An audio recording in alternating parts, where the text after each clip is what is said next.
Good evening. Welcome to the November 4th, 2020 meeting of Town of Trumbull Zoning Board of Appeals. Because of the remote nature of this, we have a few rules that are slightly different. At the outset, we'll let our town attorney address those, but for now, I'd like to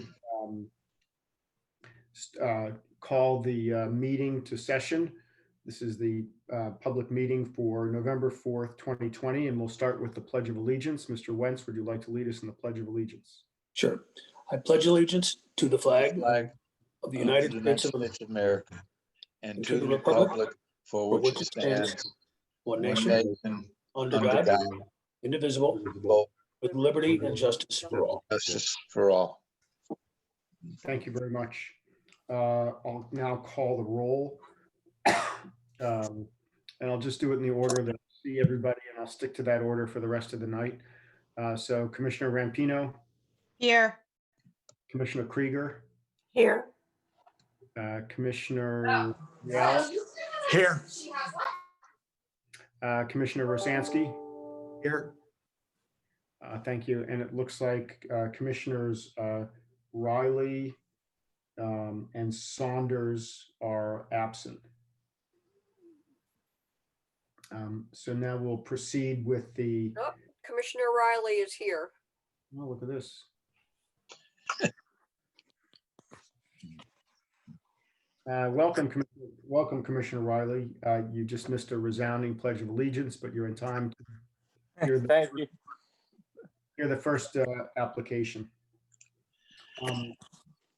Since you're an alternate, and we also have Commissioner Rampino and Commissioner Rosansky, we'll just we'll alternate as we go.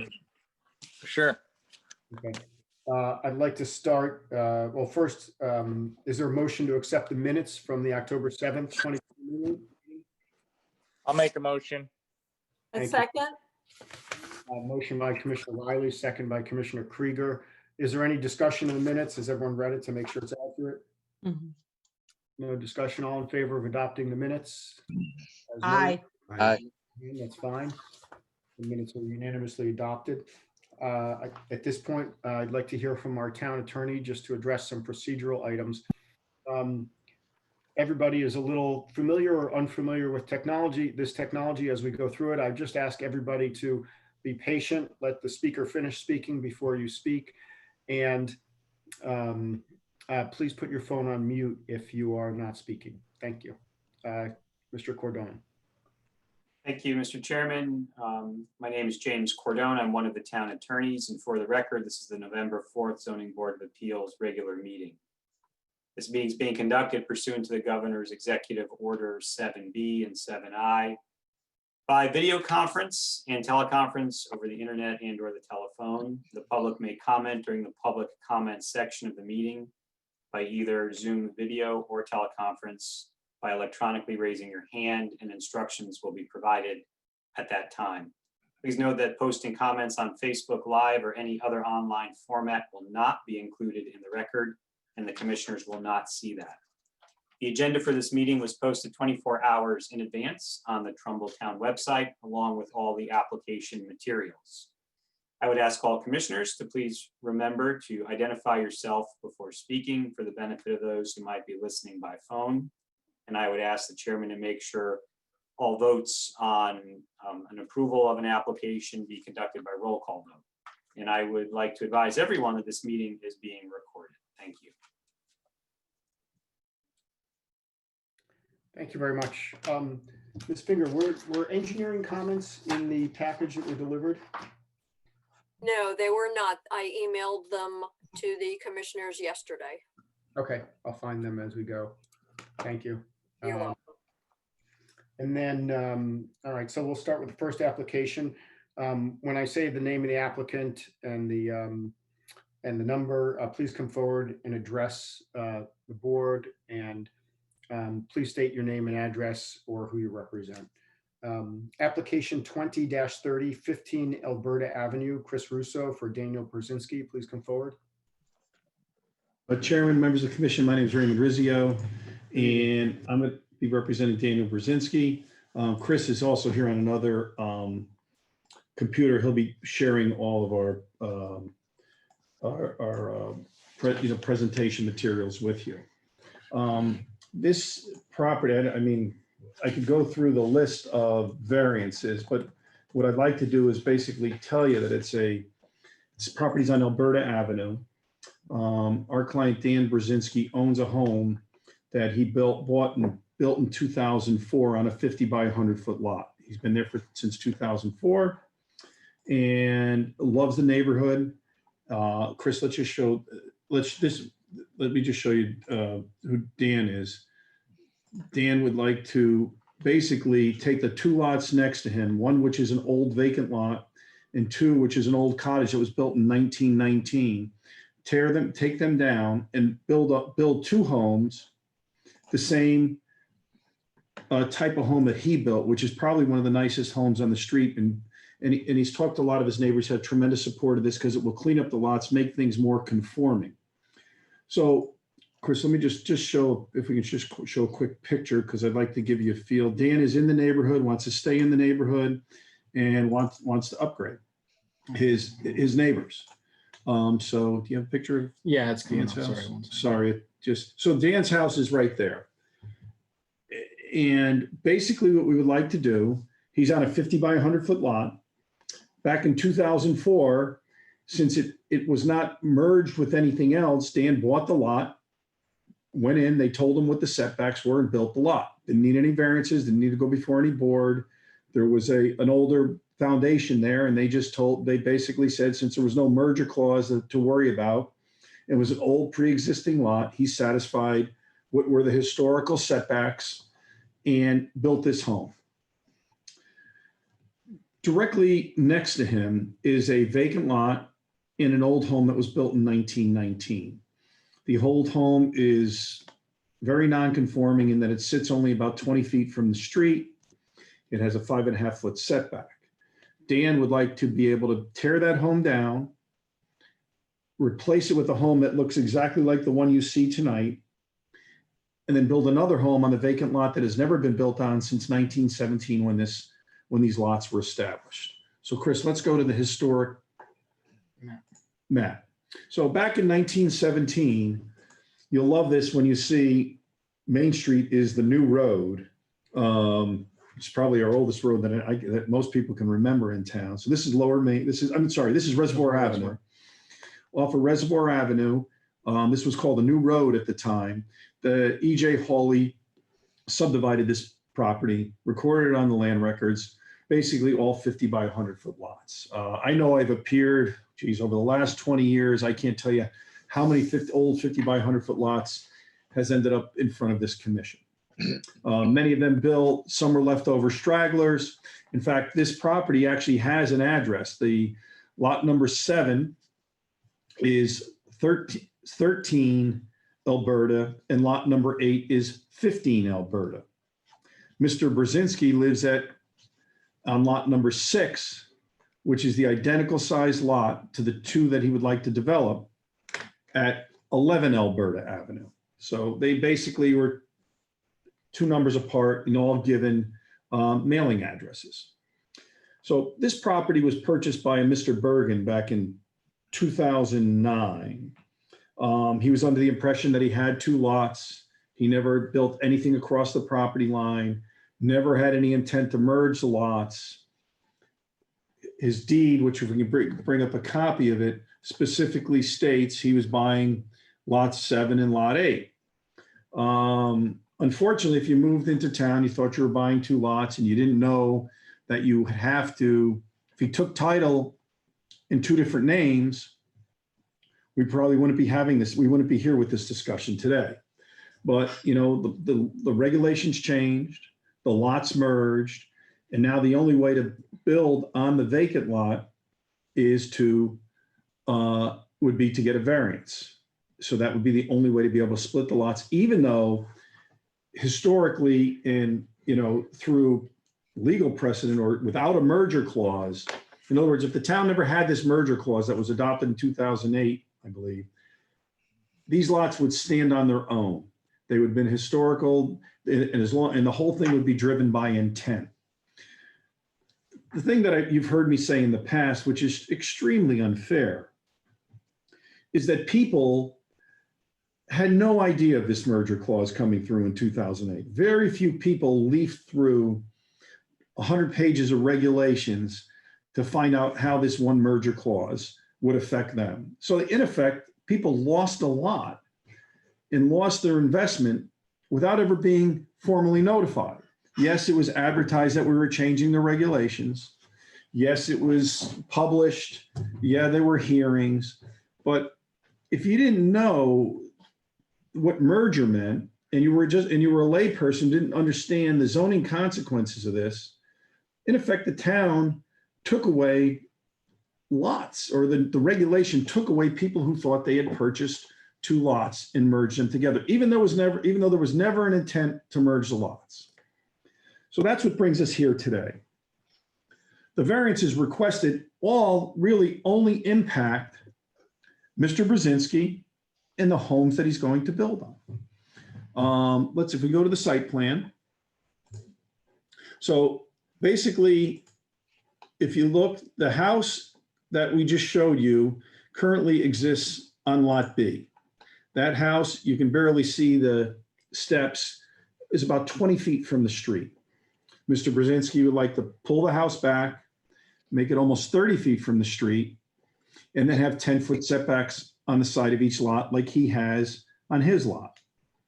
So Mr. Brzezinski's talked to the estate of Christopher Kitchener. There's the older widow, and she's talked to the son, who has no objection to Mr. Brzezinski upgrading these lots. I'll show you a petition later where he's gotten most of his neighbors, the 2 directly across the street, the neighbor on the other side of Mr. Brzezinski, to also say that they support the upgrading of these lots and making it consistent with the homes in the neighborhood. We have one other interesting neighbor who we have absolutely no impact on, and that is, I think it's Middlebrook Farms, which is a senior living facility that is directly behind the property. So there is no impact with anybody behind the property. So what we're asking the town to do is we're asking the town to respect the historical lot lines that have existed since 1917, that but for a merger not within the control of our client or the current occupant, these lots were combined. Chris, let's just take you through a couple pictures, we'll go through the presentation that I can show them to make it easier versus my handouts. The photos. Saved a lot of money at Walgreens because I don't have to make 8 copies of the pictures every time now to hand out. So this is Mr. Brzezinski's home. I'm not there yet. I'm not there. Go ahead. I'm getting there. Ready to start? Okay, so this is Mr. Brzezinski's home. As you can see, it's very attractive, very well taken care of, and he would like to do the same on the 2 lots next to him. This is the existing home, which is pre-existing non-conforming. It sits 5 feet from a side lot line. It sits 20 feet from the street. We intend on pushing the property back off the street, adding a garage, and making this property fully would be conforming with the old regulations, but basically have a 10-foot setback on each side. Directly to the right of it, where you can see where that fence is where the additional lot would go. So that lot would go between where the garage is and where the existing home is, and look at similar. And we have pictures of what the homes will look like, exactly like Mr. Brzezinski's. And we'd agree to make the approval as per plan, so that Mr. Brzezinski is looking to confirm with you and looking to condition his approval that he's going to build the house that he's showing. Let's go to the next picture. This is, as you can see, this is how well buffered this property is from Middlebrook Farms, which is a large senior living center at the rear of the property. So as you can see, there's really no impact visually on any neighboring properties except for Mr. Brzezinski. This is where the new house would go. The house, as you look at the picture from the right, is the house that will come down and be replaced with a house like Mr. Brzezinski's, which is on the left side. If you're looking, I hope I'm not, I know what I'm looking at. I'm not sure what you guys are looking at, but to the left is a 2-story house that's yellow. That's Mr. Brzezinski's. To the right is the home that is the 1919 house that he would like to tear down and replace with similar structures that are in accordance with his house. As you can see, but for one tree, there's really no landscaping to be removed. And this will give you a feel for the neighboring properties. As you can see, almost all of the properties are on non-conforming lots. Most of them are on 50 by 100-foot lots, and most of them also sit closer to the street than Mr. Brzezinski's or the two houses that are intended. So as you can see, we believe that Mr. Brzezinski's new construction will be more consistent with the homes that are there, will add value and be consistent with the neighboring properties and with the way the property, this area was supposed to historically be improved. Chris, if you can let's go get through the pictures. Guys, let's see. Okay, now we can go to let's go to some of our other submittals, which would be, Yep. we have our pictures of the homes, the elevations. Mhm. Then we also have a petition. Get back there. Okay, so there is, that is the lots, as you can see. That is what the homes will look like. They'll be matching on either side. Side elevation. That's a side elevation. Rear elevation, That's the other side. and the other side elevation, okay? This is a sport. This is basically all the people, I don't know if you can see it, but we circled all the people that support our application, have signed a petition in favor of it, are circled. That's up and down the street. Mr. Brzezinski's lived there for 15 years. He knows a lot of his neighbors. He's very well respected. They like the way he keeps his property and would love to see it replicated on the two lots next door to him. Oh, you know what? You have the petition? Yes, I can pull a petition up. Hold on one Okay. second. Folks, I don't know if you have that in your packet. We've submitted the petition, but there's a petition signed by probably 12 of the neighbors, I want to say, over 3 or 4 pages. Right here. Here it is. So you'll see 9 Alberta, 16 Alberta, for Reservoir Avenue, that's the corner of Alberta. Then you have 19 Alberta, 22 Alberta, 27, 22 people at 27 Alberta, 31 Alberta, 25 Alberta, 33 Alberta, 24, 10, and 24. The ones that are most important are number 10 is directly across the street. And I believe if you go back, 16 is directly across the street. So we have support from both sides of the intent, where the intended development is going to be, and directly across the street from where the intended development's going to be. That's where all the people who have signed a petition supporting the application. This is all the 50 by. And then it also shows you all the 50 by 100-foot lots we circled on the street. So what's our hardship? It's always the question. Hardship may not be self-imposed. Hardship may not be self-created. The owner who purchased this property purchased it with the idea that he had 2 lots. Specifically says in his lot, lots 7 and 8 on a subdivision map. But for a change in the zoning regulations, these lots would have stood independent, and the owner would be able to walk into town hall and get a building permit.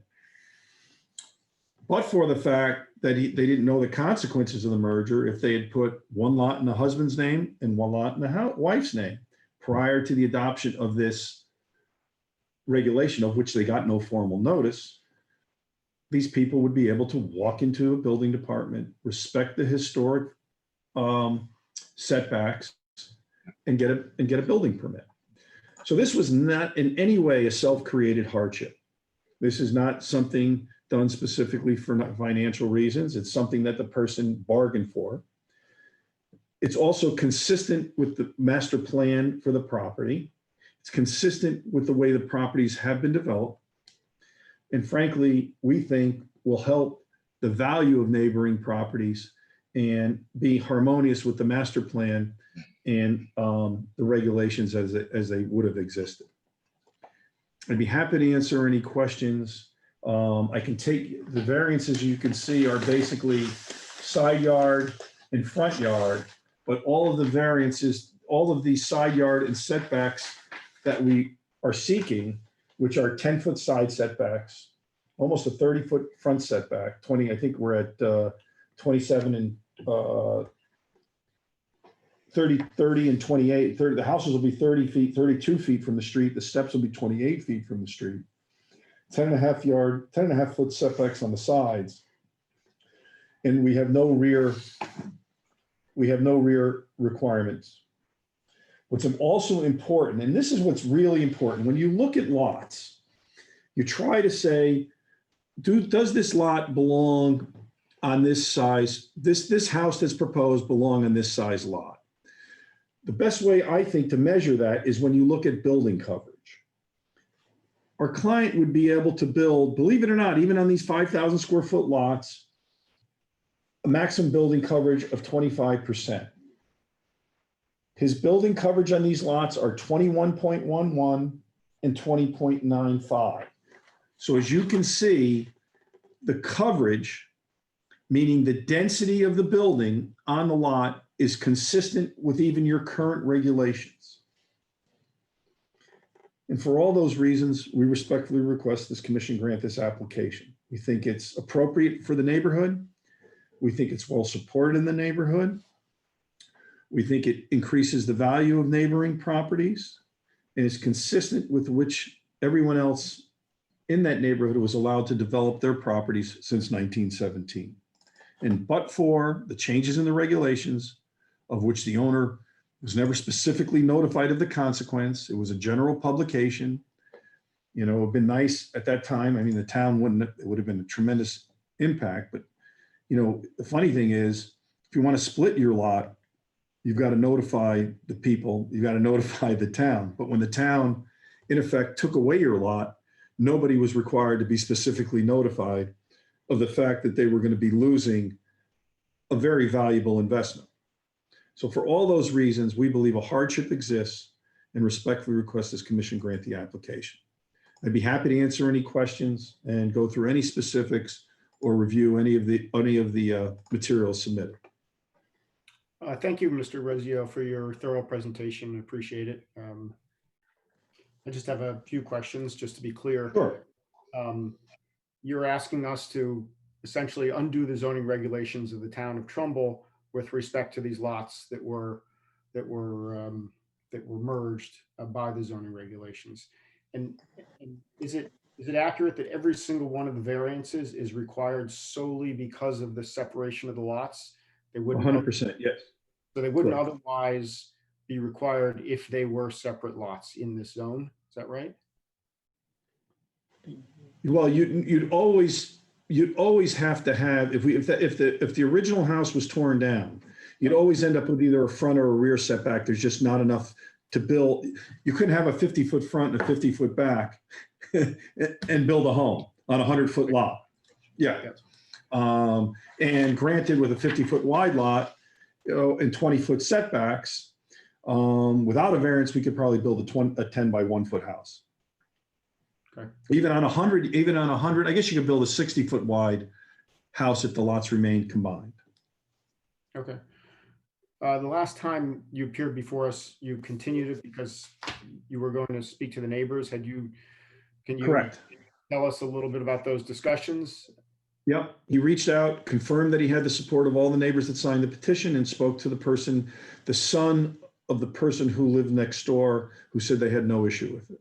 He had tried trouble connecting with him because there's it's in an estate.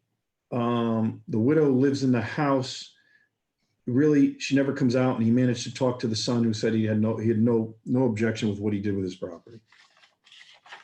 No, thank you. I don't have any further questions. I'll go through the commissioners in the order that they appear on my screen. Commissioner Rampino, any questions? Actually, this is Commissioner Rampino. I do have a couple of questions for Attorney Rizzio. Sure. Based on your presentation, how many abutting neighbors support this application? Abutting, yeah, he's the two people directly across the street. Mr. Brzezinski is one of the abutting neighbors. he's got that new home. The person next to him is Mr. Franklin, who signed the application of the famous What Up Funk band. If you've ever been to, supports the application, Kevin Franklin. And the two people directly across the street at, I believe, 10 and 16 Alberta support the application. Then behind us, if you look overhead, you'll see what's behind us is probably, the density behind us is well, is a multiple of intense density compared to what we're seeking, which is Middlebrook Farms, which I think probably has there's over 100 units that sit behind us. Keep in mind, we abut their parking lot. It's very densely buffered, and no one actually will be able to see these homes. Okay. So give you a good feel for where we're in black on this. It's the black is where we want to put the homes. As you can see, we abut directly against this parking lot, and then the home, everything that's circled are people who are supportive of the application. Attorney Rizzio, if you could point out, where's Plymouth Avenue adjacent or close to the applicant? Plymouth Avenue is over by St. Teresa's Church.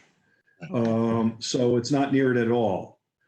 Okay. The closest is, there's Cedar Crest that brings you in. There's Cypress Lane across the street.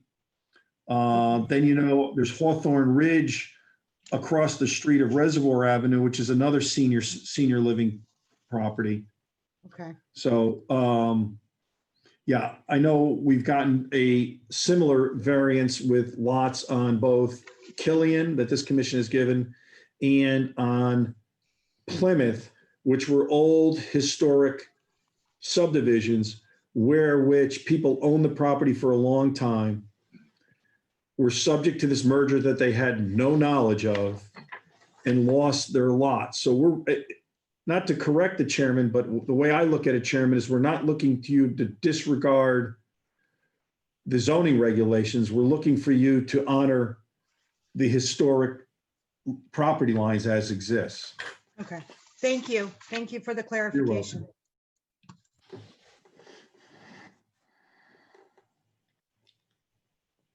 I lost my participants. Hang on, let me, sorry. Commissioner Mayo, any questions? I have no questions, Mr. Chairman. Thank you. Let's see. Actually, I've been by that property in question. Okay. Commissioner Krieger, any questions? Yes, I have a couple of questions. Mr. Rizzio, when was the merger? When did that occur? 2008. And when did Mr. Brzezinski purchase? Mr. Brzezinski is the person who owns it is Mr. Bergen, and Okay. who purchased it, I believe, in either 2008 or 2009. But you have to understand, Commissioner, I've been doing this for years. I remember when this came into it, but for people who followed these regulations, who are in this business every day, even after these regulations were passed, no one had any idea. Realtors were advertising 2 lots. No one had any idea about this merger unless you were intimately familiar with the regulations. I mean, it's one paragraph amongst 100 pages, and there was never an article that said to the town residents, look, if you have multiple lots, the town is looking to adopt a merger regulation of which you can, these will now be combined and you'll no longer to build on your properties. I mean, it was really a drastic, draconian implementation that had really strong consequences on people who own property. Mr. Bergen thought he was buying 2 lots. It said lots 7 and 8. It came off a subdivision. He never then built across the property line. Look, if he went and without this merger clause, he would be able to walk in and would have always been able to walk in and get a building permit like Mr. Brzezinski did on his property in 2004. And it's just a mere, think about it. Maybe prior to you were involved with the ZBA. 15 years ago, if you owned 2 lots and they told you or you owned your property and they're changing the zoning regulations, they have hearings on it. Unless you're a developer, you're really not looking at 100 pages to find out if there's some clause in there that's going to affect your residential single-family property of which you bought 2 lots. But Attorney Rizzio, isn't there a burden on the purchaser of property to investigate what they're purchasing? Well, they do a title search, and the title search says lots 7 and 8, and it's a recorded subdivision map. I can tell you there was also a lot of litigation that went on as to certain subdivision maps were protected. So if your subdivision map was, I think, between probably, I don't remember, Attorney Cordone remember, but I think if your subdivision map was recorded in 1935 or whenever the subdivision regulations were adopted, then merger didn't apply. So there, I mean, you're talking about the technical of technical requirements that most buyers would look and say, I've got 2 lots, it's recorded on a subdivision map. And I can tell you, I've probably done 10,000 residential closings.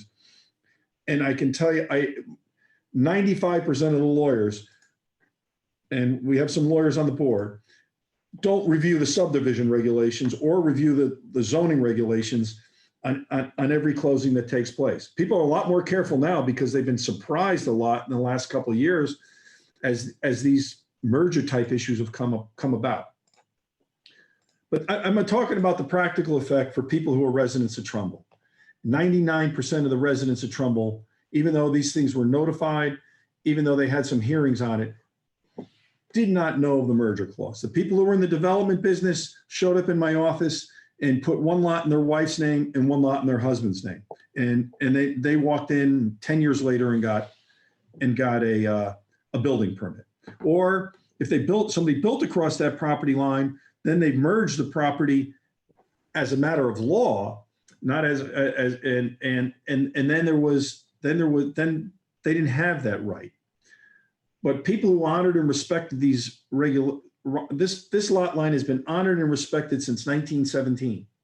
That's almost 100 years. No one's built on that lot. I mean, it's crazy. So I'm not trying to be flippant about it, but I lived through the adoption of this. I've seen the consequences. We've been before with consequences of families have owned these properties for a long time and had no idea. If you're not in the business, who's checking the zoning regulations? They're in a single family house. They got 2 lots. It's on a subdivision map. You know, this is not self-imposed. This is not somebody who bought a 50 by 100 foot lot and says now he wants to split it up. He bought lot 7 and lot 8 on a map that was recorded in the land records. I think it's clearly not a self-created hardship. Well, this is a different situation than someone who's had the property for a long time. I mean, going into it, the lots had been merged. So thank you for that clarification. When you say he's the applicant, the owner is the one who's really affected on it. Mr. Brzezinski would like to upgrade these lots. He lives next door. He's the perfect person to do it. And in talking to the owner, we could have very easily made Mr. Bergen the applicant. He's the owner. He signed the application. Mr. Brzezinski is the one who's going to develop these properties, but Mr. Bergen is the owner. Mr. Brzezinski is not going to buy these properties and not develop this property unless we get these approvals. So Mr. Bergen is the one who actually is the one that will be harmed if this variance isn't granted, or if the merger is not. If the original lot lines aren't respected. Thank you. No other questions. Thanks, Commissioner Krieger. Commissioner Reali, any questions? Yes, thank you, Mr. Chairman. And thank you, Attorney Rizzio, for your explanation. And this is a difficult matter for us because effectively it seems like, or at least for me, I should say, effectively it seems like we're undoing what the, albeit seems like a merger statute that never should have gotten, or regulation never should have gotten passed, got passed. And the consequence, there's circumstances just like this, where someone thinks they're buying one thing and they end up buying something else. However, I do appreciate your attempt to articulate a hardship, and I thought you did a very good job of trying to present that. My question relates to when you showed one of the maps, there were a number of lots that looked like they were double-sized lots. I think there were 10, 16, 22, 24, 27, 39, 41, and 51. And they looked like they were double-sized lots, so 100-foot frontage by the 100-foot. They were square. My question would be, if one of those applicants, one of those property owners came in, could they submit an application to subdivide out a 50 by 100-foot lot in order to develop that lot? To me, here's the distinction. The distinction is almost, and I'm looking at the map, and every one of those circumstances, they did not honor the original lot line. They, in effect, self-created and merged the lot themselves by building over the lot line. They would not have gotten the building permit. The difference is they would not have gotten a building permit to build the house they sit in unless they merged the lots, because they would have been building across property lines. So that's, to me, there's a huge difference between that and somebody who has respected the line, never built over the line, never crossed the line. That's a huge difference. So yeah, now they can't tear down that house and go back and say, I want 250 by 100-foot lots, because they merged, they created the merger, not the town. Okay, but I guess. So in other words, those houses that were built on 50 by 100-foot lots prior to merger, they had to merge those lots to get a building permit. So that merger was, so if they now decide they want to tear that house down and create two lots, that hardship is self-created. It's a whole different scenario. I hope that you understand the distinction. They legally merged the lots, or they would have not have gotten a building permit. Our client has respected the lot line, never built over the property line, and maintained the property line as two independent lots. And like I said, but for the knowledge of all somebody would have had to do was put one lot in the wife's name and one lot in the husband's name, and you avoid this merger. It really was a taking. And I'm surprised the town honestly didn't get sued by some people for implementing this without specific knowledge to people. Because in effect, you took away a lot from somebody. No, thank you for answering that question. And like I said, I'm personally struggling with undoing the merger regulation. And I kind of see it the same way that you do, that, hey, the person did not have specific knowledge of it. If it was in the family for a long period of time, and then all of a sudden they try and do something thinking that there's two lots, but there's only one. This is a little distinctive because he purchased the property on or around exactly the same time that the merger regulation was passed. Right. So having said that, my next question to you is, why can't he simply just build one house on the two lots as they exist merged? I think he thinks it's more consistent with the neighborhood, and with the neighborhood, value-wise, size-wise, believes it's much more consistent with the house that, the best part is the guy's right next door, and he's asking for a side yard setbacks that only affects him. And he's got everybody who surrounds it, who supports it, who would like to see this older house done, knocked down, and two houses that you already have it's funny, he built the model. You're looking at the model. So what you're seeing is what you're going to get. You have the plans for it, and we're willing to make it a condition of approval that it's built as per plans. So we think it's what's consistent with the neighborhood. It's what makes sense. No, I think honestly, an oversized 60-foot, 3,500 square foot house probably isn't consistent with the construction of the neighborhood, and it would still be on an undersized lot. No, I appreciate the effort, and once again, this is Commissioner Reale, and like I said, I identified maybe 1, 2, 3, 4, 5, 6, 7, 8 what I'm calling double lots. I don't have the benefit of going back to that slide to see how many other what I'll call single lots, 50 by 100, there are on Alberta. And maybe. Oh, there's a maybe, bunch of them. Attorney Russo, either you can count them for me or bring it up, because I think that's going to be important to my Is that it? Yeah, I can assessing put the it up. situation and coming up with a decision.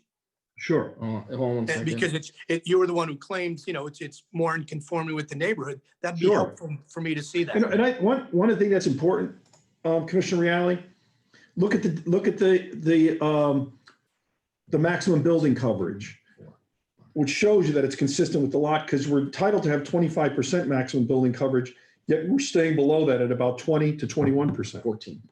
If right there, you'll see 14 50 by 100-foot lots or less. Some as low as 48. Right here for you. Okay, I'm looking at the map now. Me too. All the ones that are in red. Well, everything in red is 50 by 100 or less. Yep. And you can see the bigger lots have all built over their lines. So they created the merger. Those were self-created mergers. Okay, thank you, Attorney Rizzio. I have no further questions. You're welcome. Thank you, Commissioner Reale. Commissioner Rosansky, I can't remember. Did I go to you already? No, not yet. And I did have a question. Thank you. Perhaps for Mr. Cardone and Doug there. Yeah, and that would be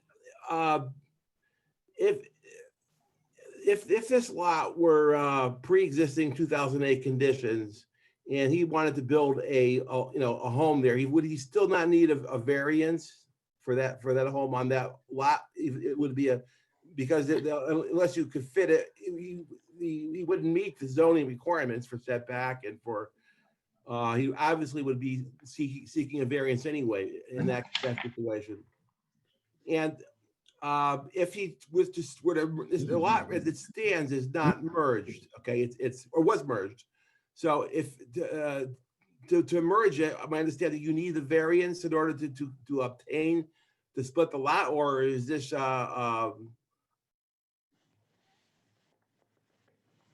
We need a variance to when you say unmerge the lots, I always say respect the to reinstate the property lines that have been historically observed. That wouldn't be we need the variance to obtain a building permit, or is it just a variance to build? You would need a you would most likely, so just say there was just 150 by 100-foot lot there, or say these lots were one was in a husband's name, one was in a wife's name. Right, that's right. You would need a variance, and you would certainly have a hardship because they used to have a regulation that said you respected all the old. You could go. The town used to go back and look at what the setbacks were at the time the subdivision was established, and they would let you build under those lots, build under those setbacks. That has gone away with the new regulations. So you would have an existing building lot, but to put a house on it, you would need to come back before you, because you have a 100-foot wide, right, 100-foot deep lot. You couldn't have a 50-foot front right. and 50-foot You still need a setback. variance. So, yes. So what I'm saying is that you would still need the variance, and in the conditions that we have now, I mean, I just find it an explanation of why this comes before us for the variance in the first place, because of you haven't split the lot yet. You're asking for a variance on a lot that has, the intent. And my question for Mr. Cardone would be, is the intent of the 2008 law, was that to eliminate these non-conforming lots, okay, and to create a conforming lot? If that's the case, is that the case? So there's a couple things that are in discussion here. The 2008 regulation deals with a situation where you have two non-conforming lots, and what we're saying is that if those two non-conforming lots are in the same ownership, the properties are deemed merged so that they create one lot.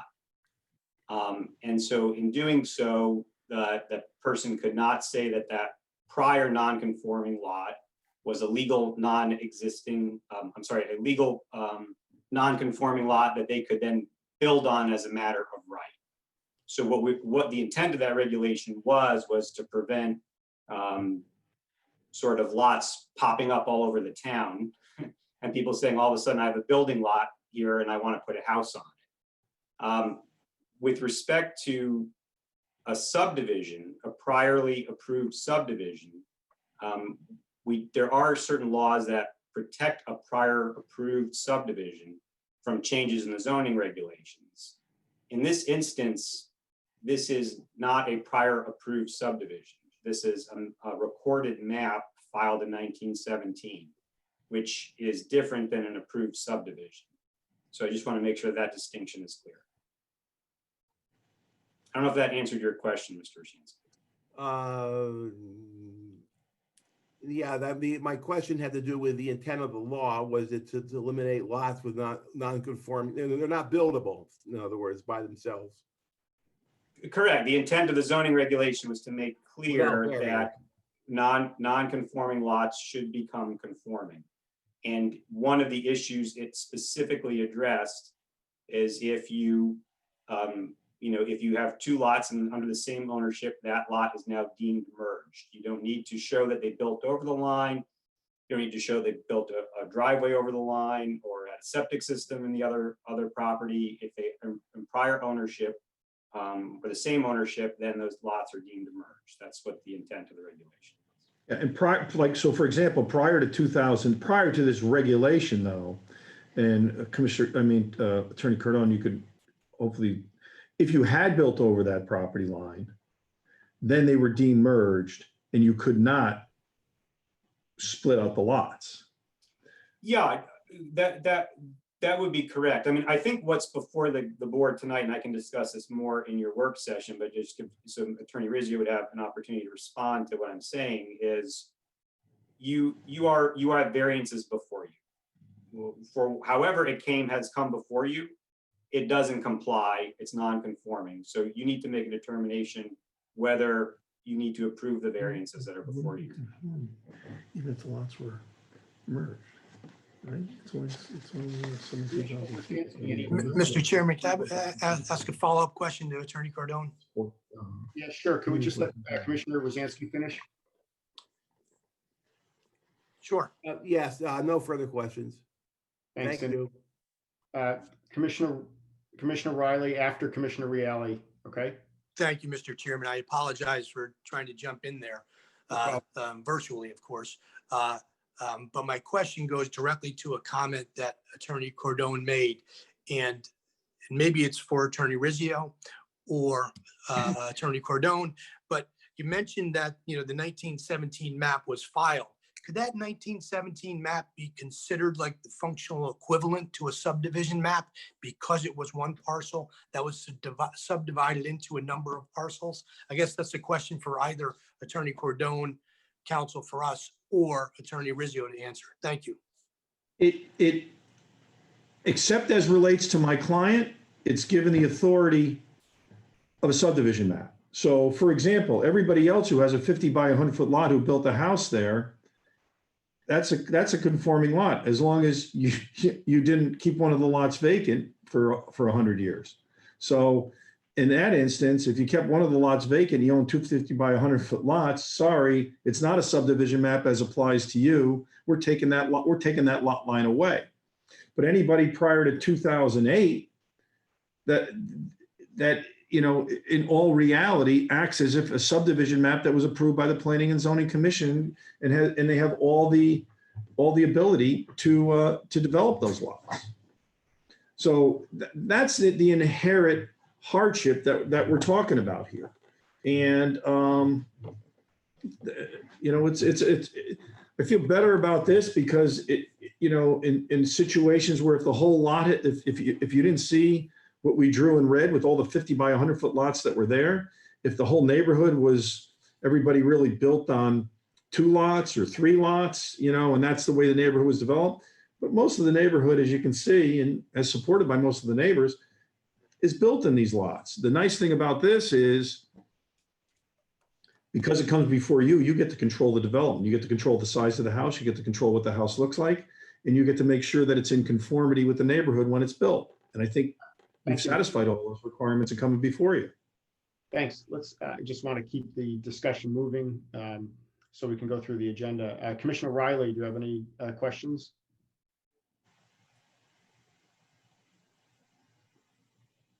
Brian, you're on mute. You're still on. There you go. Yeah, so that was, I got my answer that I had the same question, so. Unless our town attorney has a different view of that. Yeah, I want to be very clear. The town has consistently stated, and as a matter of my understanding of case law, is that this is not an approved subdivision. Recorded map is not an approved subdivision. Zoning regulations didn't exist in Trumbull until 1927. But that should not, if it were an approved subdivision, then he would, as a matter of right, be able to do certain things. And because it's not an approved subdivision, he has to come before you for a variance in any event, which he is here tonight. So I don't know that whether or not it was or was not an approved subdivision is necessarily critical. You still need to make a determination that there's hardship and the variances should be granted. That's what is before you tonight.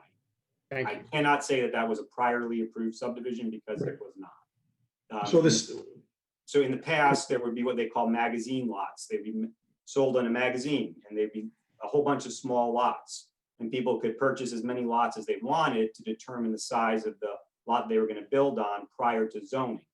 So that might have been a similar situation on this street. There were multiple lots. People could buy 1, 2, 3, and then with no zoning regulations, you could build on what you wanted to.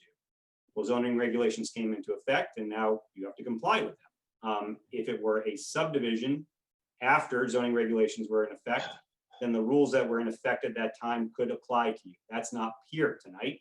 So it's here before you for a waiver of the rules in any event. Well, I hope that clarifies the matter.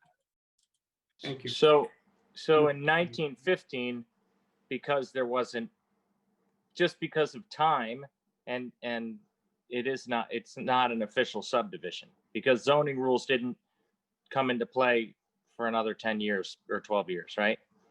Correct. Yeah. Okay.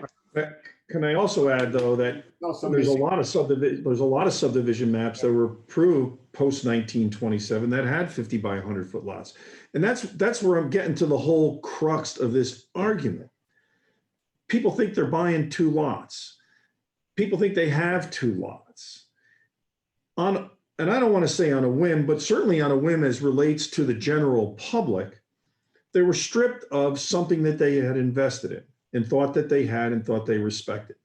So and that goes very, very strongly to the self-created hardship. And that's kind of what I'm trying to get at, that this is not a self-created hardship.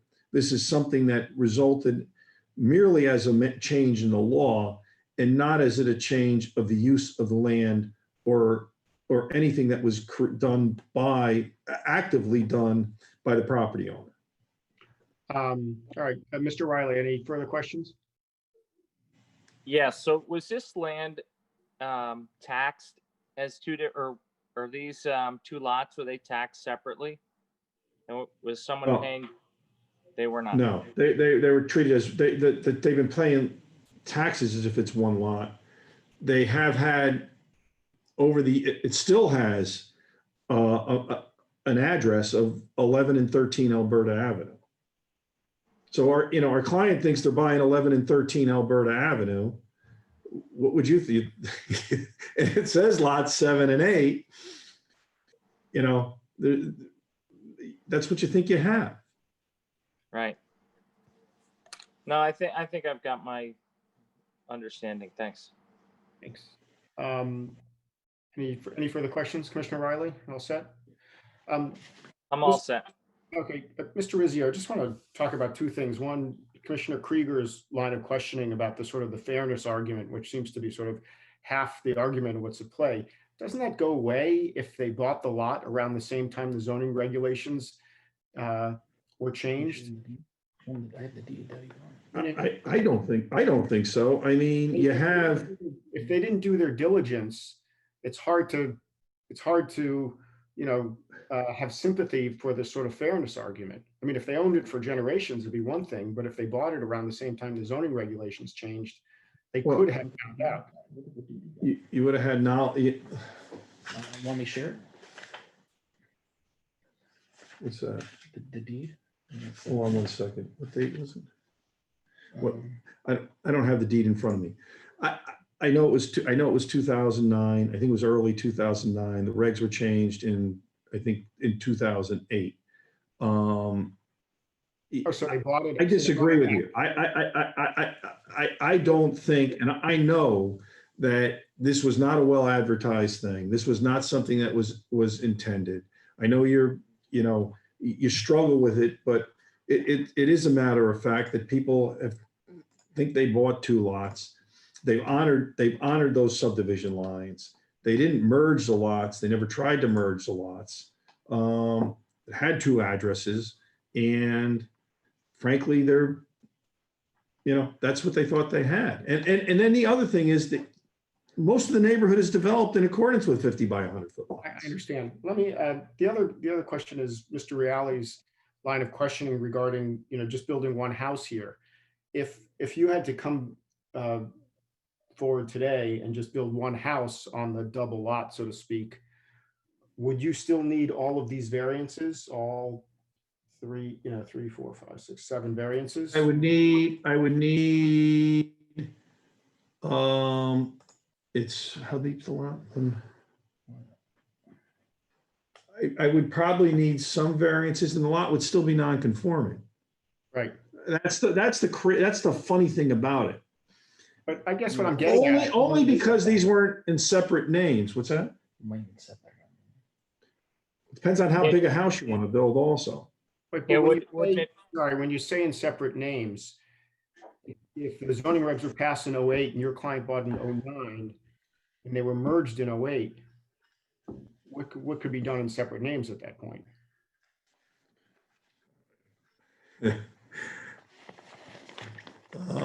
Chairman, I can tell you there's a lot of people that changed lots after 2008 and then they were developed. No, I mean, you would have had to do a title search on every building permit that got issued back then. And I can tell you it didn't happen. So this lot is 140. You could do, so you could build, you have a house that was no deeper than 40 feet and no wider than, you probably, yeah, you could put a house on this lot with no setback variances.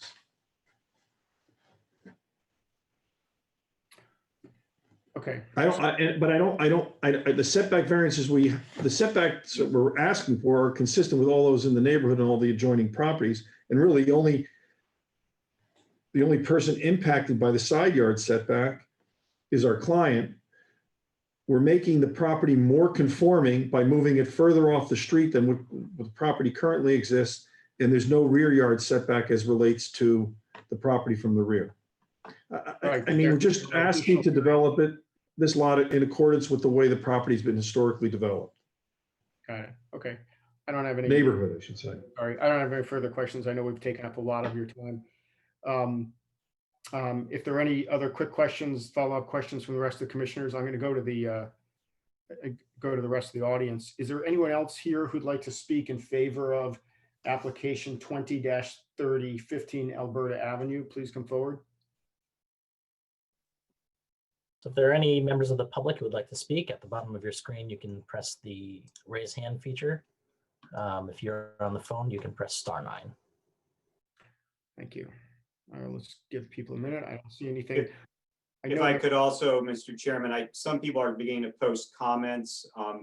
We're not going to be able to submit those. So if you have something to say, I'm going to ask you to speak on the record, please. Thank you. Thank you. Is there anyone here who'd like to speak in opposition to application? Mr. Chairman, there's Mr. Began would like to speak. Okay. Mr. Began, are you speaking in favor of application 20-30? Yes, I am. Good evening. Hello, how are you? Good. How you doing? Yes, good. I am in favor of it. Could you just state your name and address for the record, please? Matthew Began, 15 Alberta Avenue. I'm the homeowner. Thank you. You're welcome. And thank you. Anything else, Mr. Began? No, well, as the homeowner, I'd like to see the house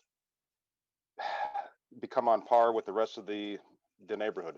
It needs to be redone, and I'm in support with whomever wants to improve the neighborhood and the property, and that so far is Dan. So, Mr. Brzezinski.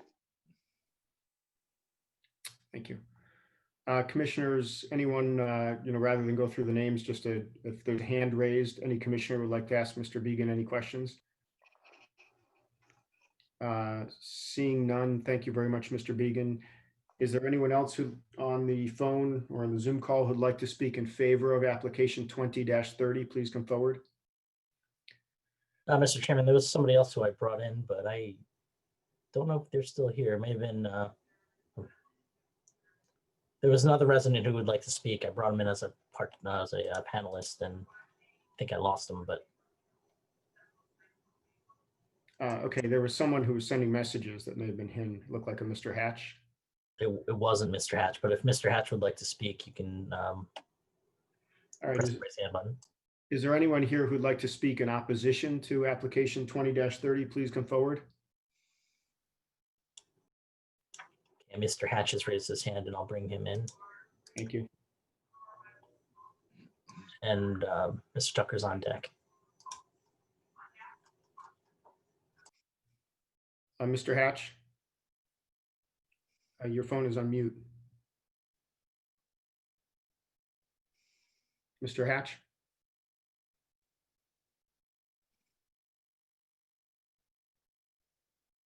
Mr. Hatch, we can't hear you.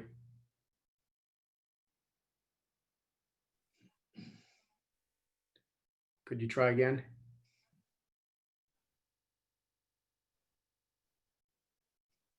It doesn't seem to be working.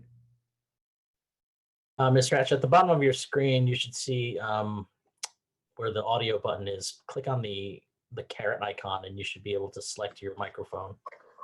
Oh, you might be able to speak now.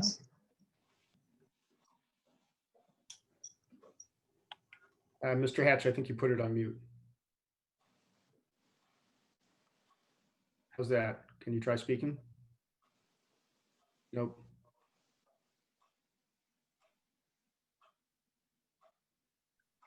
Mr. Chin, would you try and walk Mr. Hatch through this again? Sure. There's another way to do it as well. You can change to call-in audio, but the caret icon on the mute button is the one that you want to press, and make sure that your microphone for your device is selected. If not, you can select the switch to phone audio, and it'll pop up a instruction box with the telephone number to dial.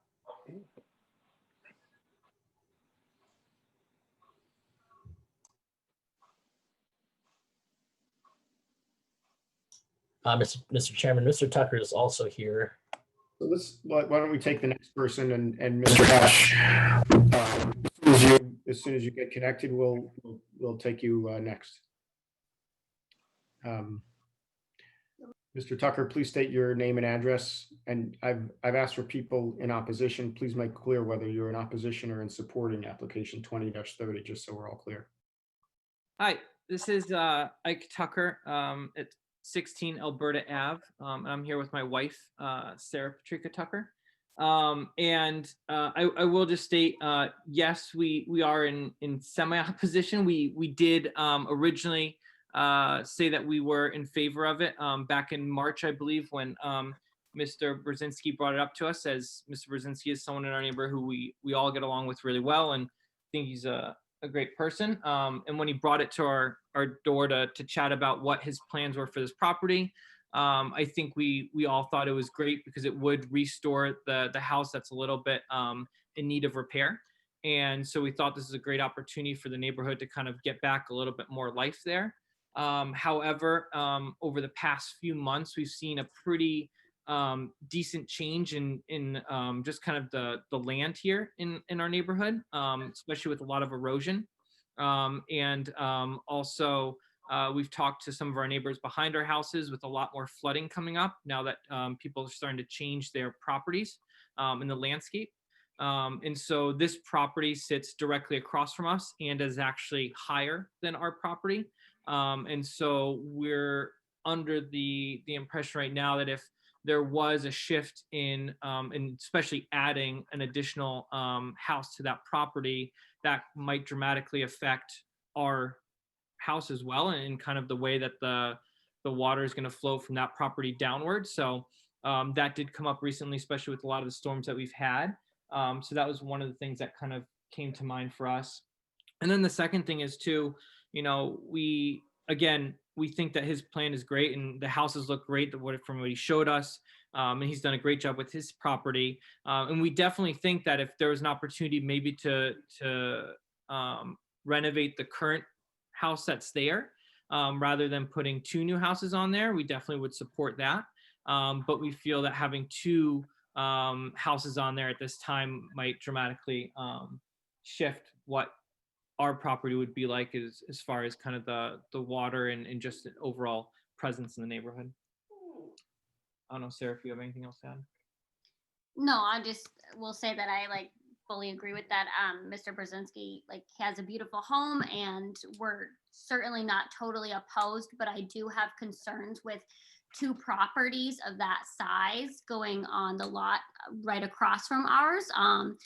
As Ike, my husband, said, we did experience quite a bit of erosion this summer, especially with the extreme storms that happened in August. And we are concerned what that might be like if there's another home across from ours, and how it might affect our home, especially given what we've seen from flooding from that lot adjacent to us and behind us.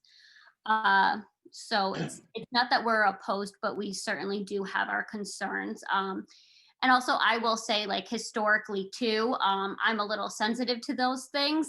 It is a home that's 100 years old, and the historical value, I certainly worry about that integrity and think that's something worth considering preserving. Thank you.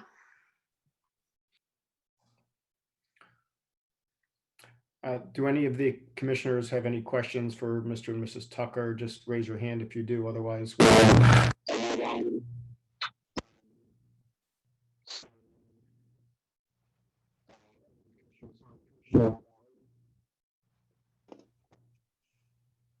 Was that me? Sorry. I'm sorry, you're breaking up. Sorry. For commissioners who have questions. Can you hear me? Commissioner Reale? Matt? Yes, thank you, Mr. Chairman. I just have one quick question for Mr. and Mrs. Tucker. Would you have any objection to 1 house being built on that property across the street? No. No, absolutely not. Thank you very much. Commissioner Riley?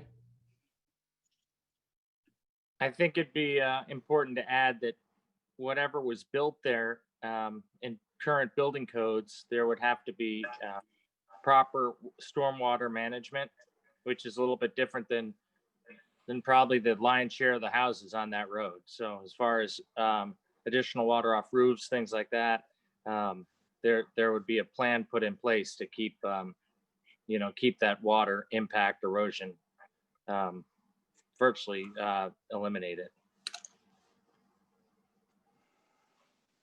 Thank you. Any other commissioners have questions for Mr. and Mrs. Tucker? Thank you. Is there anyone else who'd like to speak in opposition to application 20-30? Please. Yes, I would. Yes, I would like to speak. Please state your name and address. This is Rich Kitchener, representing 17 Alberta Avenue, the house next door. I did speak with Mr. Brzezinski, as stated. I did not sign in the letter that was saying that I was for it happening. He did speak to me about a shared driveway, which I had some concerns about, and I had spoken to the town about it as well. And what I had said to him at the time was that I had faith in the zoning board to take care of all that kind of stuff. And I did not speak with him any further past that. I did give him my phone number. And I just don't, looking at this, I don't see the hardship for Mr. Brzezinski. I do see it for Mr. Bergen. But you know, I have concerns, and I did want that on the record. Thank you very much, Mr. Kitchener. Just seeing a show of hands, are there any commissioners who have questions for Mr. Kitchener? I don't see any. Thank you, sir. Is there anyone else who'd like to speak in opposition to application 20-30? Mr. Hatch, can you hear us? No. We can't hear you, Mr. Hatch. Do you want to, Mr. Hatch, do you want to try and dial in on your phone? Linda, did Mr. Hatch submit a letter? The letters that Mr. Hatch submitted were for the previous application, which was withdrawn. They were Okay. not for this specific application.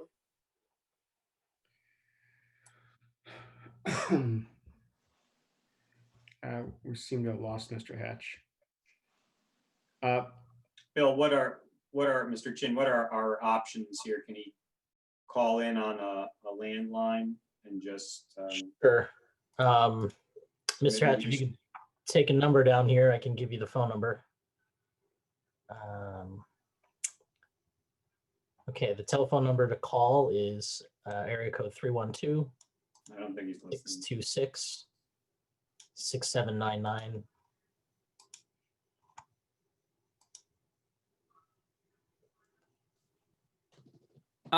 Everyone, I have John on the phone if that's easier. Oh. Can you all hear? Go ahead, John. Hi, can anyone hear me? Yes, we can hear you. Please state your name and address for the record. My name is John Hatch. I live at 8 Alberta Avenue, and I apologize for the confusion and the difficulty joining the meeting. I did not receive a notice of the meeting, and I was only alerted to the fact that it was happening about 10 minutes ago by one of the participants, one of my neighbors. So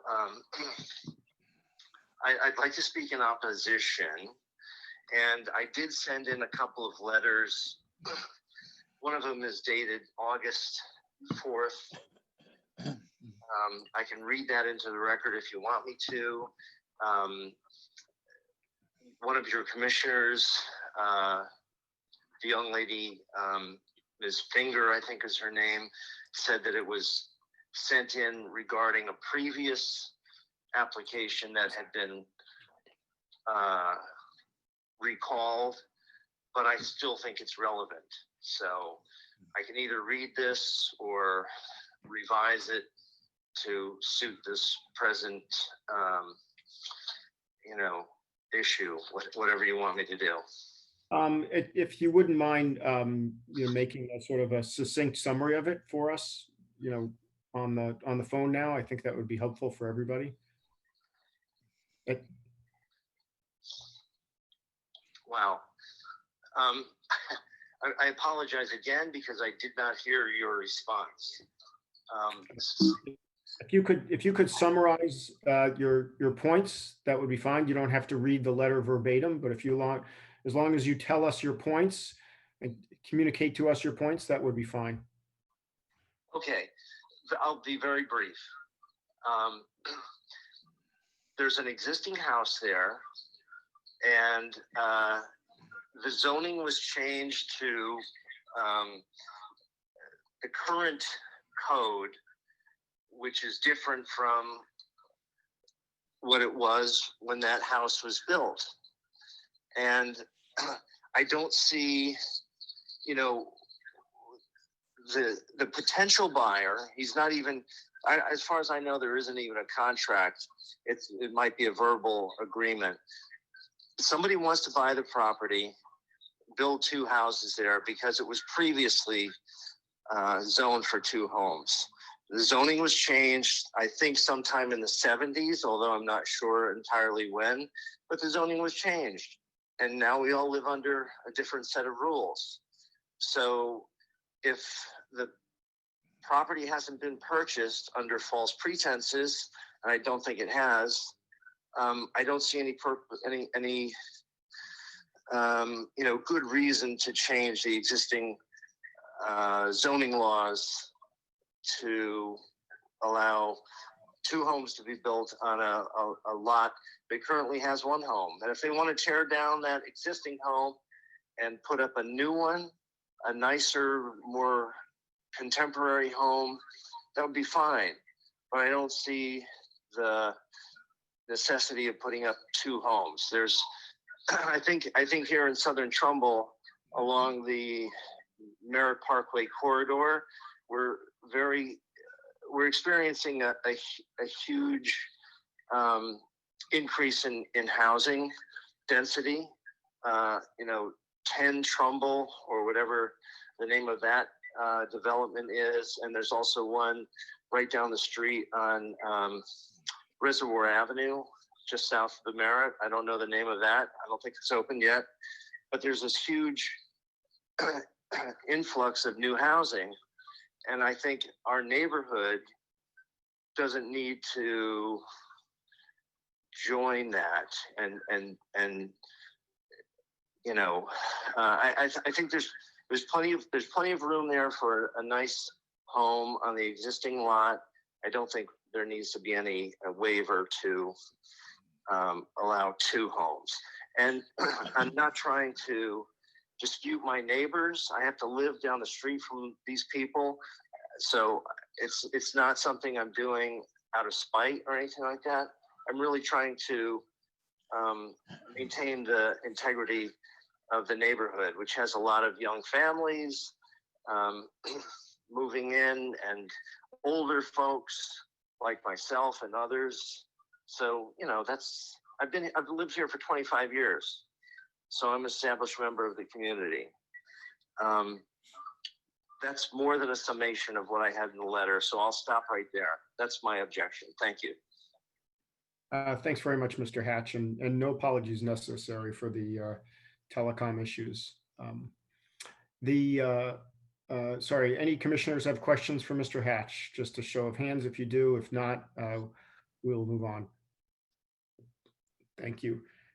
Is there anyone else who'd like to speak in opposition to application 20-30? Please come forward. I don't see any. Mr. Rizzio, would you like to take just a few moments, please? Emphasis on a few moments to bring up any Pretty hard.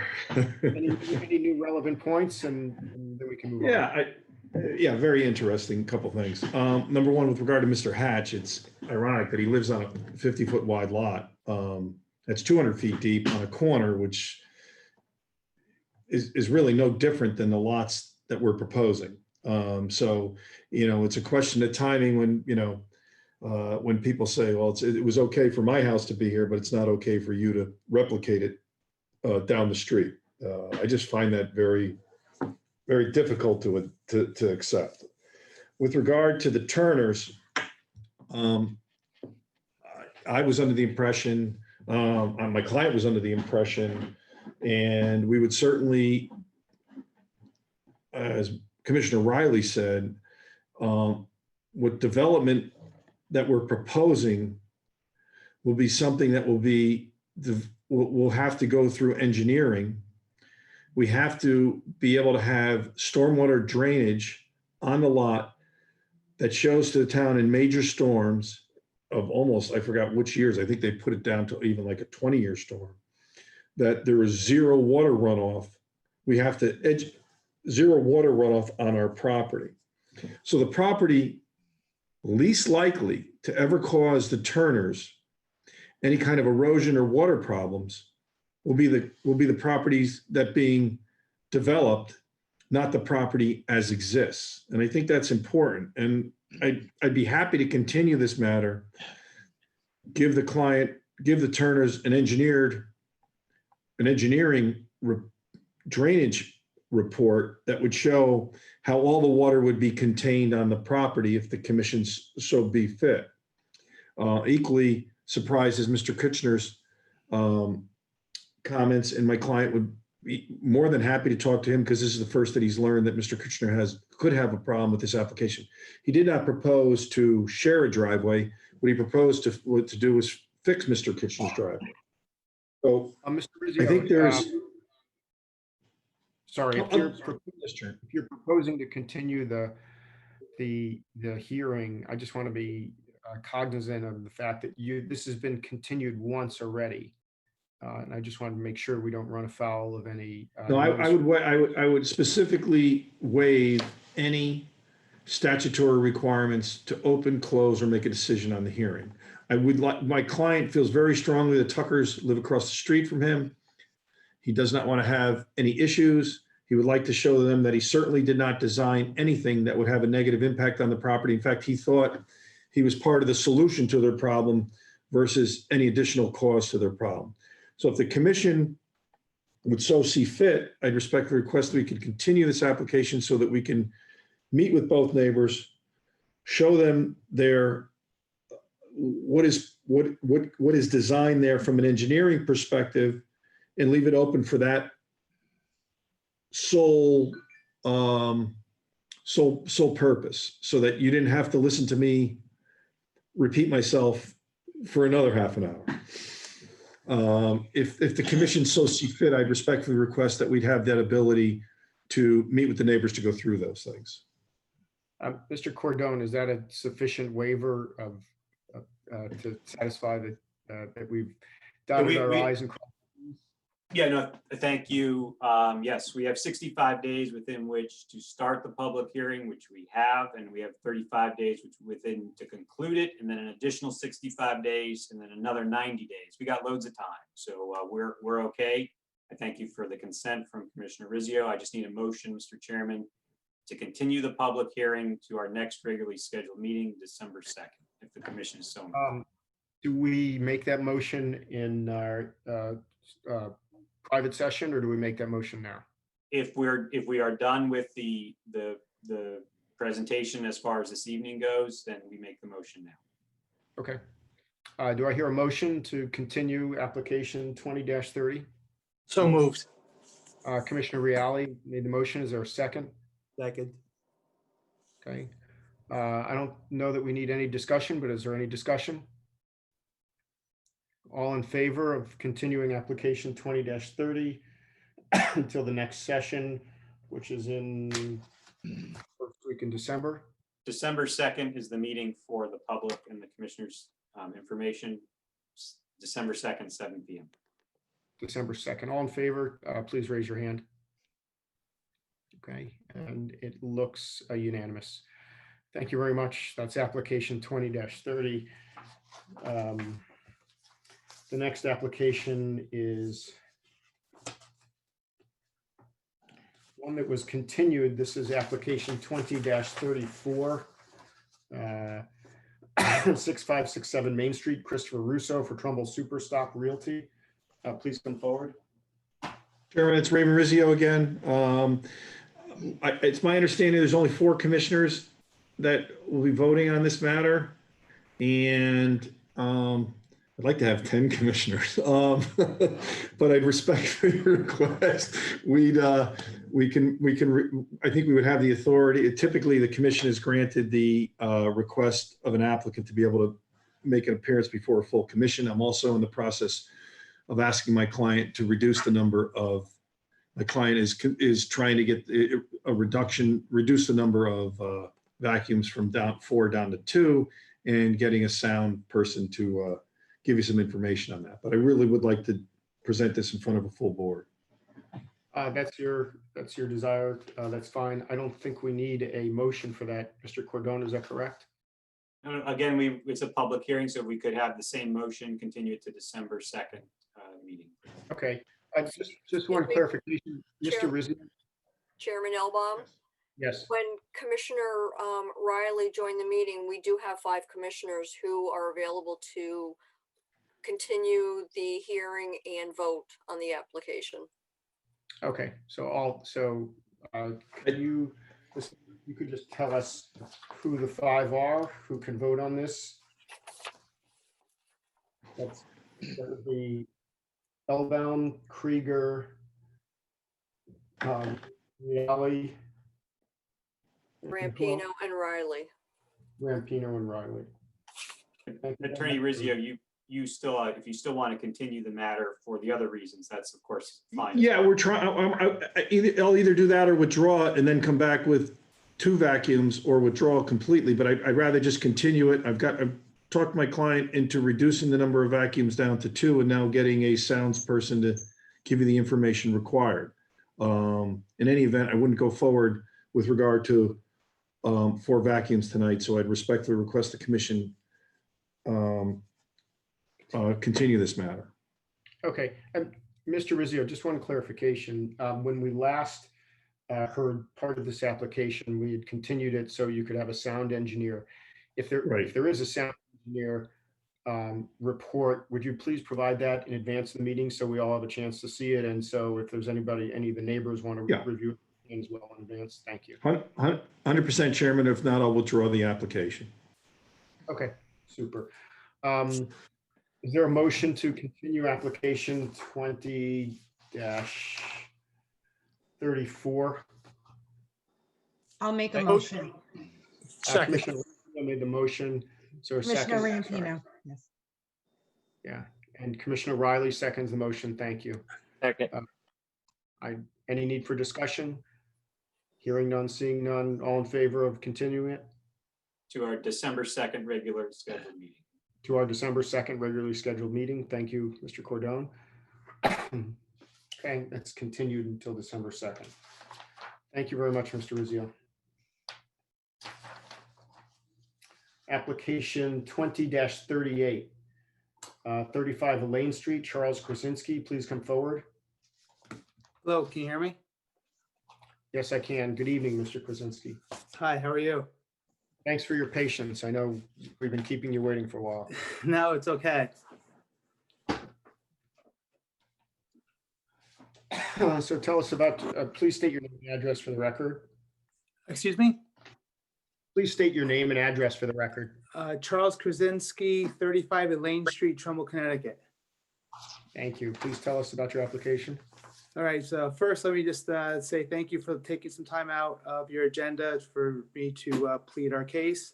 What we're looking to do is put in an in-ground pool and jacuzzi in our backyard. And due to the setbacks and the size of my property, the hardship is it's not really conducive to meet the required setbacks. So the issue is, I think from the back property line, it needs to be 25 feet, and we're going to be at 21 feet.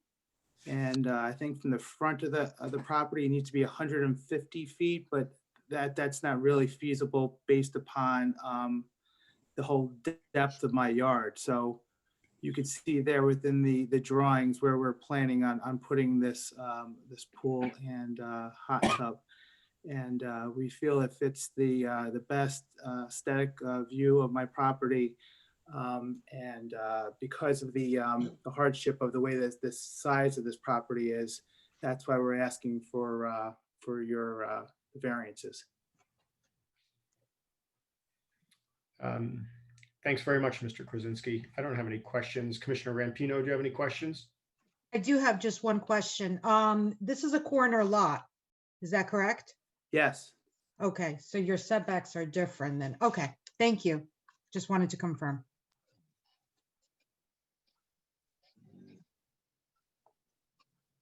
Commissioner Krieger, any questions? No questions. Thank you. Commissioner Mayo, any questions? Have no questions, Mr. Chairman. Thank you. Commissioner Rosansky? One question regarding the pool. We mentioned we had a previous pool setback issue, and Unity Road was it? And that you mentioned the rules are changing. Could Doug comment on that? Yes, Commissioner Rosansky, we're going to be most likely proposing that 150-foot setback requirement from the front road be removed when we do the regulation revision, but we're not there yet. So they still had to go for the variance for that setback requirement. Thank you.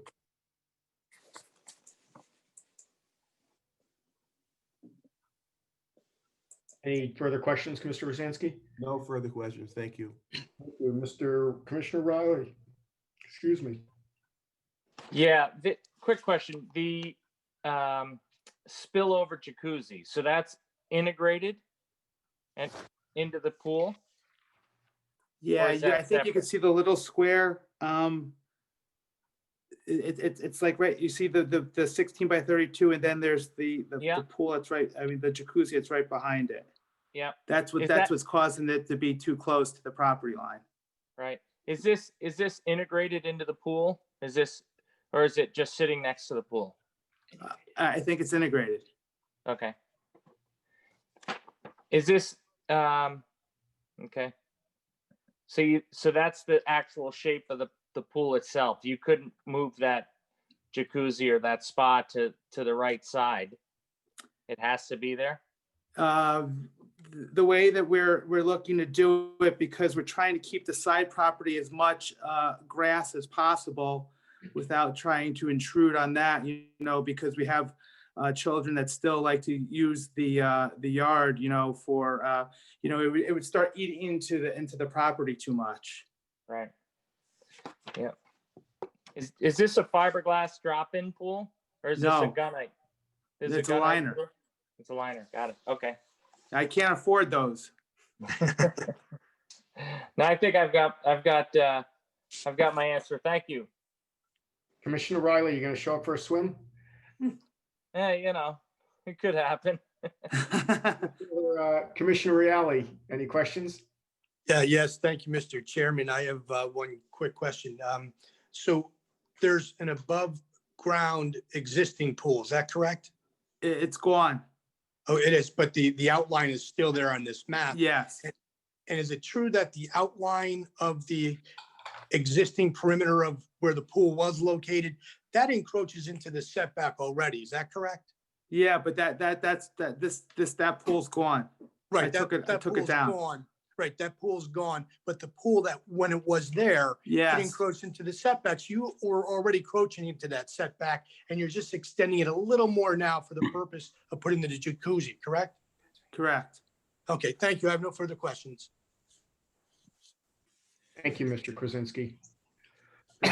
Is there anyone else here who'd like to speak in favor of application 20-3835 Elaine Street? Please come forward. Is there anyone here who'd like to speak in opposition to application 20-3835 Elaine Street? Please come forward. Mr. Chin, is there anyone trying to get in? Nobody has indicated that they'd like to speak, but if you would like to speak, please press the raise hand button at the bottom of your screen. Okay. Seeing nothing further, that concludes our discussion of application 20-38. We'll now go into work session. This work session is for the members only. Please, on the public, please keep your phones on mute while the members discuss it. This is application 20-38. We'll start our work session. Let's be clear about who's sitting. How did we say who we're going to start the alternates? I'll just start. Commissioner Rampino, do you want to sit for this one? And then the next one will be Commissioner Rosansky, and then the next one, Commissioner Riley, right? So is that correct? We're having one alternate sit? Yes. Okay, thanks, Mr. Wentz. I know. Let's see, is there a motion to approve application 20-38? So moved, Commissioner Reale. Second. Commissioner Reale made the motion, Commissioner Krieger seconded. This strikes me and now discussion. This strikes me as relatively minor, and as Commissioner Reale appropriately guided the applicant, this is no more of an encroachment into the setback than he already had there before. Any discussion, Commissioner Rampino? No discussion, Commissioner no Krieger? questions. Okay, Commissioner Krieger, No questions. Commissioner Mayo? No questions, Mr. Chairman. Thank you. Commissioner Reale? I have no questions, Mr. Chairman. However, I do have a comment with regard to the characterization that I guided the applicant. I simply asked questions and he answered them. Thank you. It was, the use of guiding as in a guiding light that's a beacon for all of us to follow. I don't need that burden. Thanks. All in favor of application 20-38? Aye. Aye. Commissioner Rampino's voting. Thank you. It passes unanimously.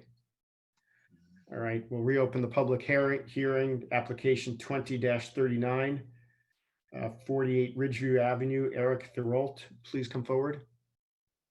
Good evening, everyone. My name's Eric Terrio. I live at 48 Ridgeview Ave. I've lived here for 4 years. I love the neighborhood. It's been a great place to be.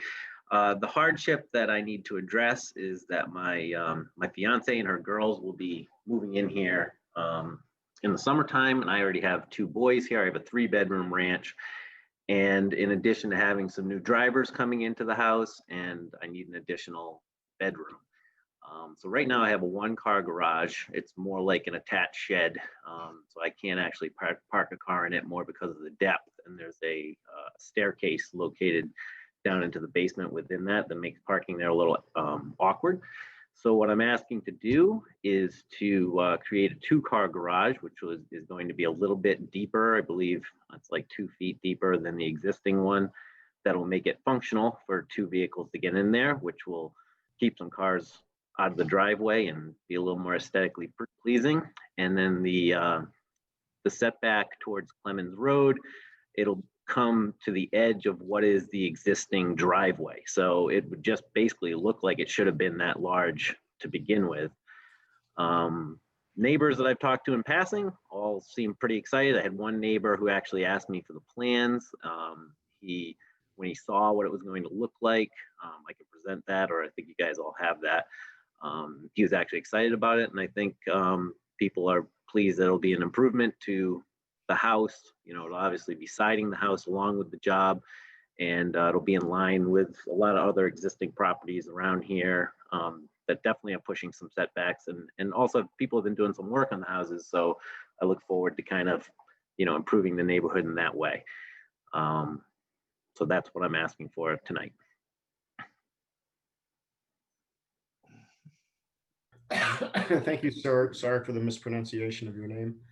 That's all right. It's a tough one. I don't have any questions. Commissioner Rampino, do you have any questions? This is Commissioner Rampino. Just one question. Is the height of the new structure, is it going to be conforming to the existing structure in line with it? So the existing garage matches the roof line on the other side. The way that we're doing this, it's going to be slightly higher, but it's not. It definitely doesn't present like it's a whole second floor. Floor. And I can actually present. If you'd like me to present it, I can do that. Do you guys want me to share the screen and show you what the front would look like? If you like, it's entirely up to you. I mean, it's just to answer the question. Let's see here. Elevations. Am I presenting right now? No. Hold on one second. Here we go. Okay, can you see it right now? Yes. All right, so my cursor, the existing height matches where the top of that window is right now. And it's in line with what the remainder of the ranch is. And you can see it will be exceeding that height basically with just the gable here.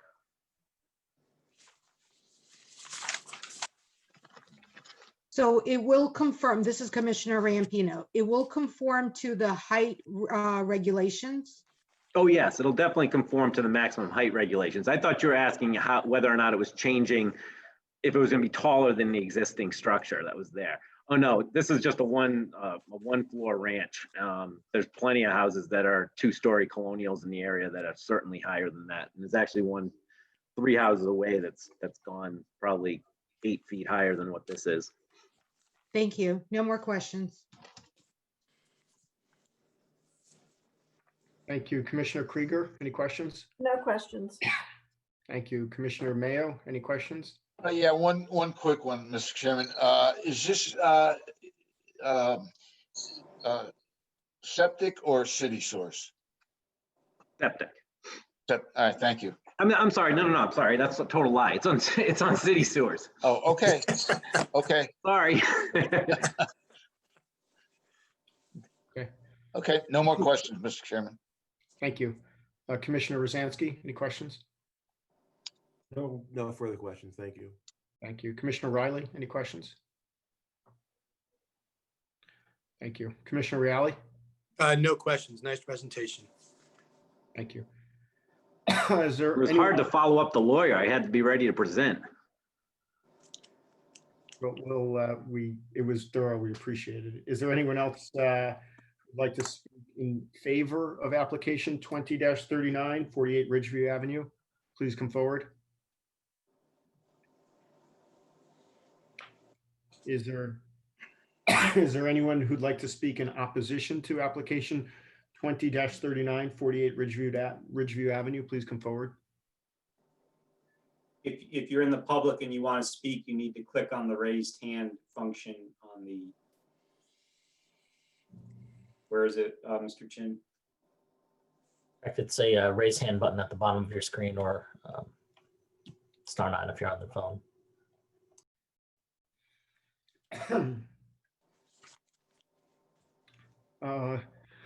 Mr. Chin, do we have anyone? Okay. Excuse me.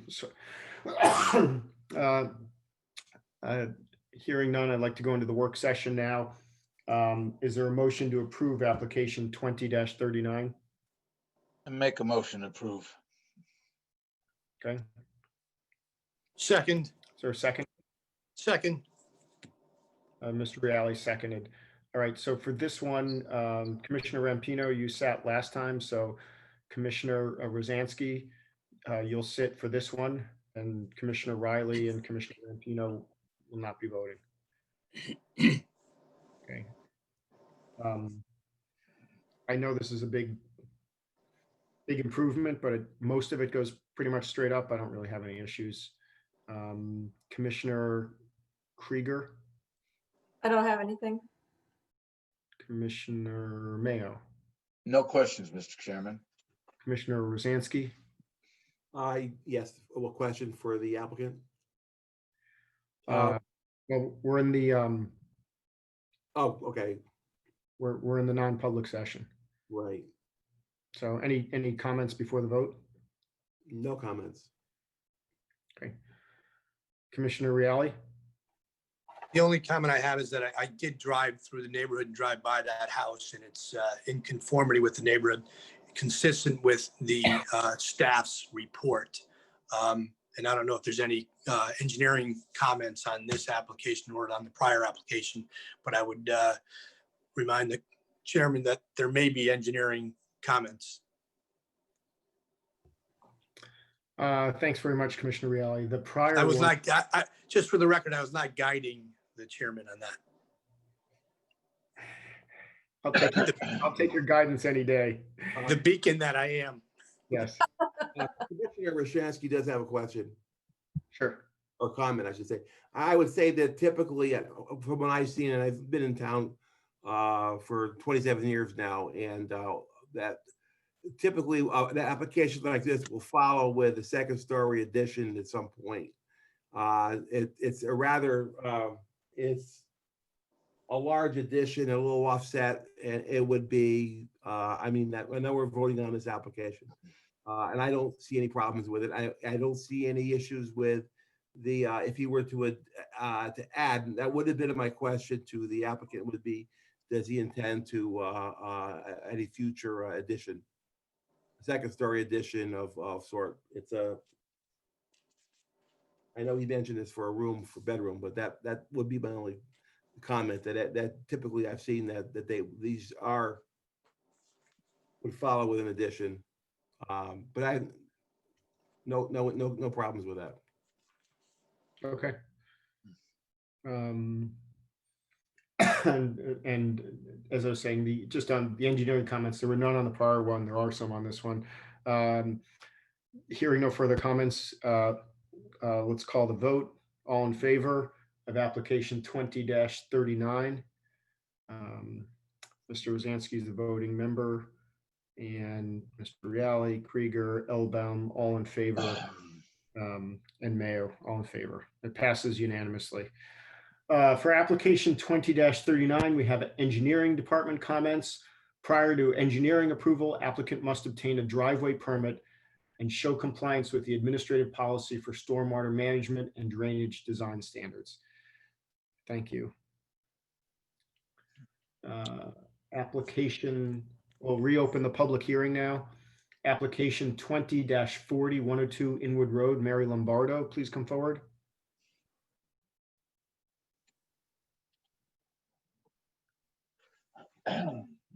Is there anyone here for application 20-40, 102 Inwood Road, Mary Lombardo? Yes, my name's Joseph Mingalello, Mingalello and Associate Architects. Our office is located at 90 Huntington Street in Shelton. I'm the architect for the project, and I believe Lorene Paolini, who's the daughter of Mary Lombardo, is on site too. I think she's here. If you'd like, I'd like to start. I can start the application. Yes, please go ahead, sir. Okay. We're here requesting actually 3 waivers. We have some hardships. The lot area does not comply. So that's number 1 hardship. The house was built probably in the late 50s, early 60s. And it doesn't comply with the front yard requirement off of Inwood. It's a corner lot, Inwood and Springwood. So we have a front yard hardship, or not a hardship, but yes, hardship, but a setback we're looking for, and also the right side setback. I'd like to share the screen. I can run you through it quickly, if that's okay. Sure, go ahead. Thank you.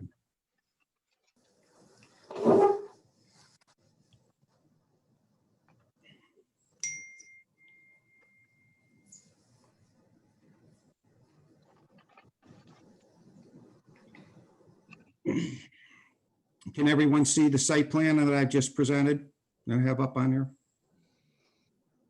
Not yet, Joe. Okay, not yet. Okay. Let me-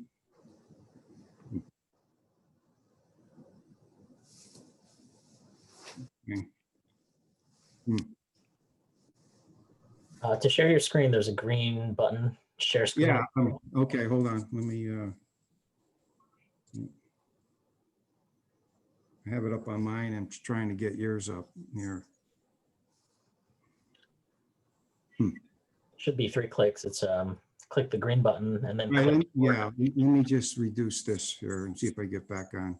Okay, I see share screen. Okay. And then click your document and then hit share. And then hit share? Yes, sir. Okay. Well, as soon as I hit, mine comes up. All right, let me just share screen.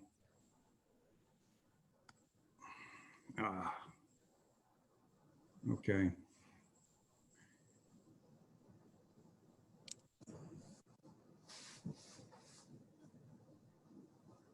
Okay.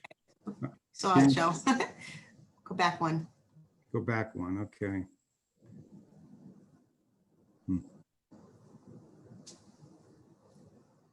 You had it. I did, okay. Yeah. I can't, yeah, it's funny, I don't have it on mine. There you go. It's there. Don't move anything. You got it. Oh, all right. Perfect. All right, I got it now. Oh, there it is.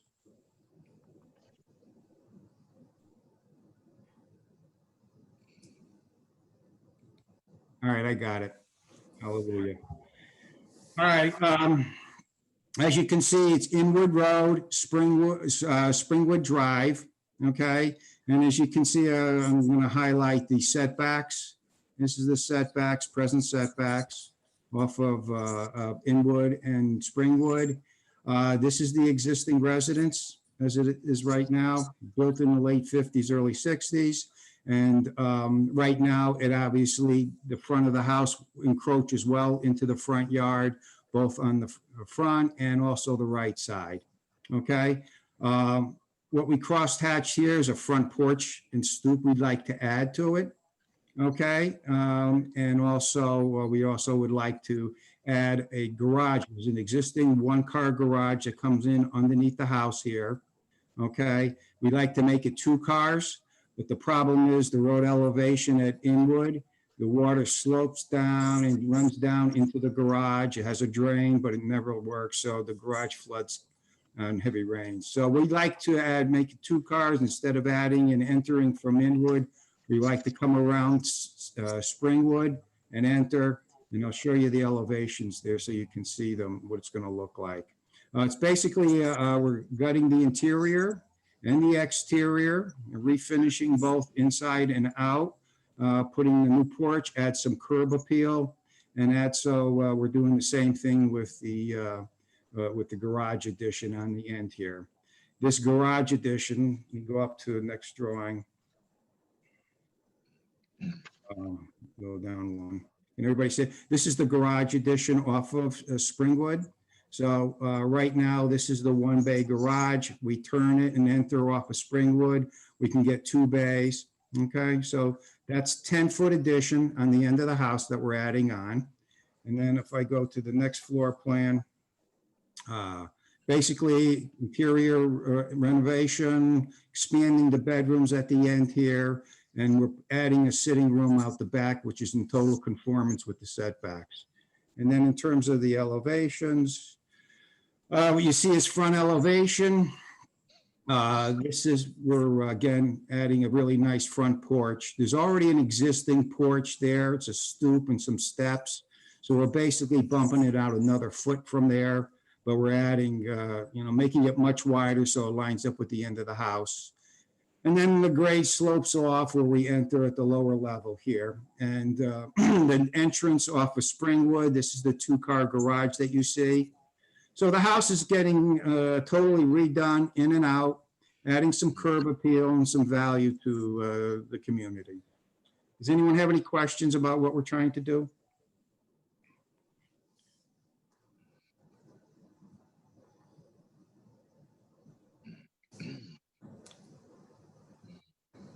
No, thank you, Mr. Migolello. Okay. Let me just ask the rest of the commissioners. Sure. Commissioner Rosansky, any questions? No questions. Thank you. Good presentation. Thank you. I had Commissioner Rampino, any questions? No questions. Thank you. Commissioner Krieger? No questions. Commissioner Riley? As it appears, the only thing, obviously it's non-conforming. It just appears that there's a 10 by 10, let's say, section on the left front of the house that is in front of the setback, and then of course the porch. And you're only adding a foot to that, right?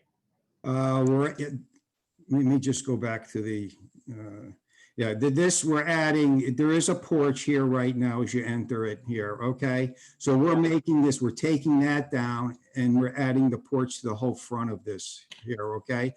As you enter.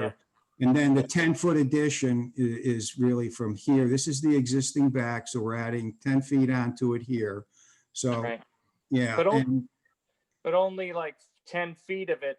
So you're adding to the width by 10, but there's only another 10 feet front to back that's in the setback besides the porch in the front that's 1 foot or so larger. I've seen this property. I mean, I just wanted to confirm, and that's 1 story. That's correct. Yeah. And we're just lining up with what's existing and just basically redoing the whole house in and out. Yeah, that in terms of the 10-foot addition here, what's encroaching is this 10 feet, this right here in the front here. As you Yep, can see, just- here's the setback line. And when we continue the house out for 10 feet to make the garage work underneath, this is really what's encroaching, that little area there. Yeah, just that small 10 by 10 section. That's correct. Even though it's 26 wide, the house, you're only really 10 by 10 in the front setback. And then That's- you're adding a foot to the front porch. That's No questions for me. That's it. Thanks, Commissioner Riley. Commissioner Reale, any questions? No, actually, Commissioner Riley asked the questions that I wanted answers to. Thank you. Commissioner Mayo, any questions? I got no questions, Mr. Chairman. Thank you. Is there anyone else in the audience who'd like to speak? And did I get everybody? Yeah. Is there, Mr. Mingalella, would you mind taking down the drawing? Oh, sorry. I'm sorry. Yep. No problem. Thank you very much. Is there anyone else here who'd like to speak in favor of application 20-40? Please come forward. I don't see anyone. Is there anyone who wants to speak in opposition to application 20-40? Please come forward. I don't see anyone, so we'll go into the work session now. Is there a motion to approve application 20-40? So moved, Commissioner Reale. Second. Second, Commissioner Riley. You can appropriately second because you're going to be the one sitting on this one. Commissioner Rosansky and Commissioner Rampino will not be. Motion by Commissioner Reale, second by Commissioner Riley. I don't have any commentary. Any other commentary? Commissioner Krieger? Thoughts, comments? No. Commissioner Riley, any thoughts, comments? I walk by this house regularly. I think it's not a big ask. I think it's definitely a great improvement. I'm 100%. I feel great about it. It's very clean, Great. well done. Thank you. Great. Thanks. Commissioner Mayo? I got nothing, Mr. Chairman. Thank you. Commissioner Reale? Thank you, Mr. Chairman. Yes, I actually drove by as well, and I like the plans that Mr. Mingalella put together, and it's going to really dress up that house and transform it into something really, I think, functional for that, the topography of that land as well. So I'm in 100% support as well. Good. Terrific. All in favor of approving application 20-40, please raise your hand. Commissioner Riley is the voting alternate. Great. Looks like it's unanimous. Ms. Finger, thank you very much. There are Thank you. engineering comments.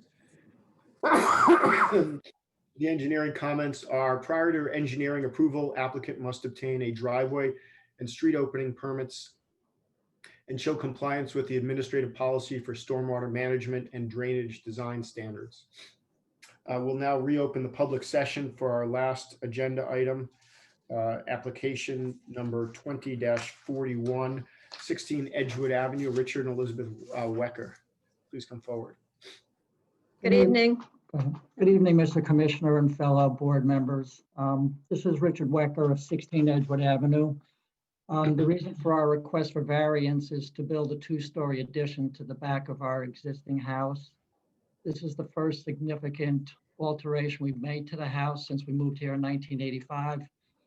The reason for the addition is our grandchildren are getting older. They spend time with us often, and the size of them is really taking up a lot of space in our tiny house. We wanted to make some more room for it. The reason for the variance request is the house was built in 1940 and the lot size is below current regulations. So we would like to be able to add the addition with the acceptance of our variance.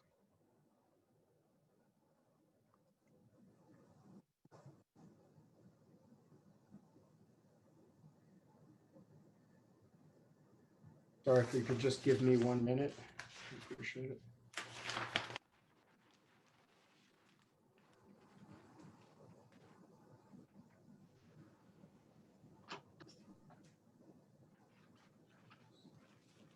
I don't have any questions. Thank you, and thanks for your patience for waiting for the entire agenda too. I appreciate it. It was interesting. Yeah, it was actually really interesting. I'm glad you enjoyed it. Democracy in action. Commissioner Krieger, do you have any questions for the applicant? No questions. Commissioner Rosansky, any questions? Oops. No questions. Thanks. Sorry, Commissioner Rampino, I skipped you. Apologies. No questions. Commissioner Riley, No questions. Commissioner Mayo. No questions, Mr. Chairman. Thank you. Commissioner Reale. No questions, Mr. Chairman. Thank you. Thank you. Is there anyone else here who'd like to speak in favor of application 20-41? Please come forward. Is there anyone else here who'd like to speak in opposition to application 20-41? Please come forward. Sorry, Mr. Chin, is there anyone on the phone? No? Okay. Hearing none, we're going to leave the public hearing and go into the work session for the last time in our agenda. Is there a motion to approve application 20-41, just to be clear? Commissioner Rampino, you'll be sitting for this. Commissioner Riley and Commissioner Rosansky won't be voting on this. Sorry, is there a motion to approve 20-41? I move to approve. Yeah, is there a second? I second it. Commissioner Rampino. Rampino seconds it. Thank you very much. Any discussion? I don't really have much. It seems like an appropriate improvement that isn't too much of an encroachment. Commissioner Rampino, I agree. Commissioner Krieger, I don't have anything. thank you. Commissioner Mayo, I'm good, Mr. Chairman. thank you. Commissioner Reale, I thought articulated a hardship, and it was a good reason for the addition to the house. thank you for your guidance. All in favor, raise your hand. Okay, passes unanimously. Thank you, Mr. and Mrs. Wecker, for waiting so long. And Thank you. Can I ask a question? Yeah, sure. I mean, Do we get some notification from the town regarding the acceptance? after the meeting, we're still on the. Let's go back into the public session, and then you can ask Mr. Wentz any questions. Oh. How's Yeah. Why I don't can, we- Mr. Commissioner, how about stormwater management? Did I miss that? Thank you. I'm glad we didn't adjourn. Sorry, in my haste. Mr. and Mrs. Wecker, for application 20-41, prior to engineering approval, applicant must show compliance with the administrative policy for stormwater management and drainage design standards. Thanks, Commissioner Riley. Appreciate it. Okay. Feel free to ask Mr. Wentz any questions you have. You can ask after the meeting or now. Why don't we do this? Why don't we adjourn as well? Is there a motion to adjourn? Make a motion to adjourn. Like we have a first from Mr. Mayo and a second from Mr. Riley. All in favor? We're adjourned. Thank you. Appreciate town staff. I know it was a long meeting tonight. Mr. Chin, seems like it was beyond your son's bedtime. I know it's a school night, but he's always welcome to participate in the meetings. And Mr. Wentz, if you wouldn't mind staying on for a few minutes, answer a couple questions.